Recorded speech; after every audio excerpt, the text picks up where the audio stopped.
नमस्ते इंडिया। कैसे हैं आप 2 दिन से न्यूज़पेपर में पढ़ रहे होंगे, नरेंद्र मोदी जी ने बहुत अच्छा वक्तव्य दिया और राष्ट्रपति और सबके भाषण के ऊपर अपनी प्रतिक्रिया दी। तो उसका पेपर में बहुत ज़ोरों शोर से और सोशल मीडिया में वाहवाही हो रही है। अब मैं ये जो नरेंद्र मोदी जी अपने प्रधानमंत्री, मैं उनके सोच विचार के लाइन में ही हूँ। मैं उनका विरोधी तो नहीं हूँ, लेकिन जिस तरह से उन्होंने रिस्पांस दिया उनकी लोकसभा की स्पीच में स्टार्ट किया, उन्होंने अभिवादन किया है राष्ट्रपति जी का, बट उसके बाद तुरंत ही उन्होंने बोला कि आदिवासी समाज के से आ रही, और उसके बाद उन्होंने ऐसा बोला कि ये पर्टिकुलर समाज का ये हुआ वो हुआ। तो क्या राष्ट्रपति द्रौपदी मुर्मू क्या सिर्फ अपने एक जाति के हिसाब से वो अपना भारत के उच्च पद पर पहुंची है? ये क्वेश्चन है। लोकसभा में जातिवाद और उसको बढ़ावा देना ये जरा भी उचित नहीं है। द्रौपदी मुर्मू जी ने अपनी मेहनत, लगन और मेरिटोक्रेसी की वजह से वो अपने देश के राष्ट्रपति बने हैं, इसीलिए उनको चुना गया है, ना कि वो दलित थे इसलिए चुना गया है।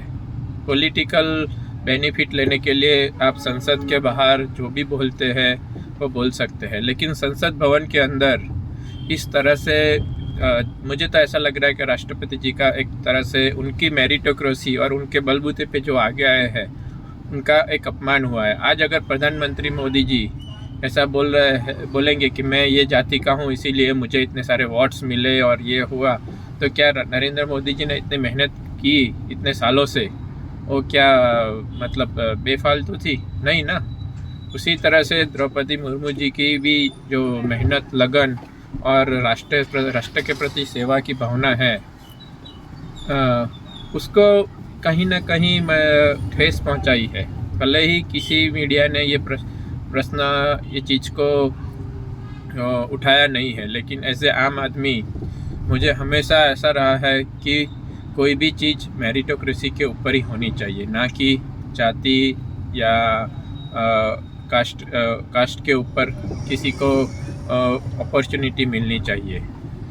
जिसमें दम है वो कंपटीशन करे, आए कंपटीशन में आके अपना हुनर दिखाए और आगे बढ़े। तो वैसे नरेंद्र मोदी जी के कई सारे भाषण में वो जातिवाद वगैरह का विरोध करते हैं, लेकिन संसद भवन में ऐसा बोलना जरा भी उचित नहीं था।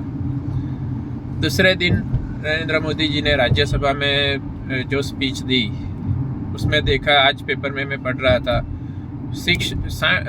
नरेंद्र मोदी जी ने 60 ईयर की गाथा गाई है।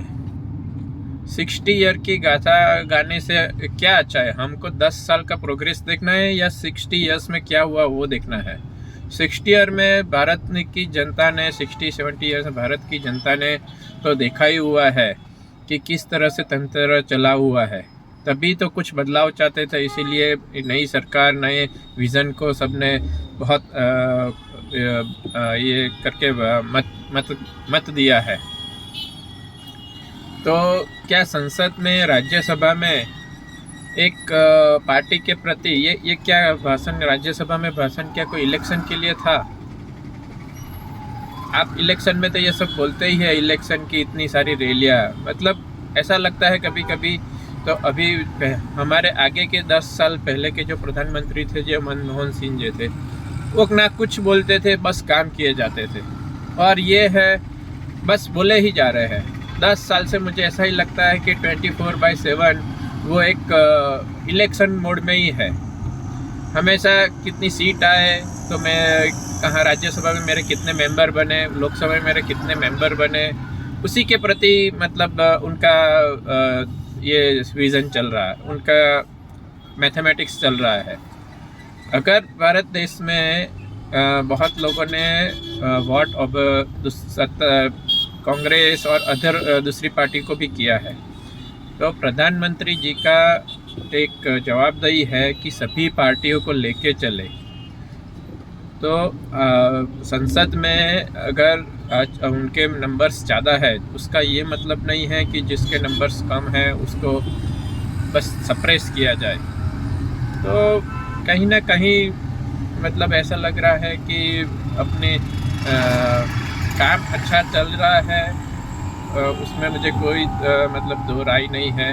और आगे भी पीछे की सरकार ने भी 10 साल में अगर मनमोहन जी की सरकार को भी देखे तो उन्होंने बहुत अच्छा काम किया ही है, तभी जाके आज उसके फल स्वरूप जो फाउंडेशन तैयार किया था 1990 से 2014 तक में जितने भी रिफॉर्म्स हुए हैं, वो रिफॉर्म्स के फलस्वरूप आज हम बहुत सारी अच्छी व्यवस्था को पा रहे हैं। आज जो नरेंद्र मोदी जी रिफॉर्म्स कर रहे हैं उसका फ़ायदा हमारे 10 साल के बाद आने वाली पीढ़ी को होगा। तो कहीं ना कहीं मुझे लगता है कि ऐसा वक्तव्य राज्यसभा लोकसभा में देने का उचित नहीं था। तो ये मैसेज मेरा सिर्फ नरेंद्र मोदी जी के लिए है और आप सब भारतवासियों के लिए है। जय हिंद।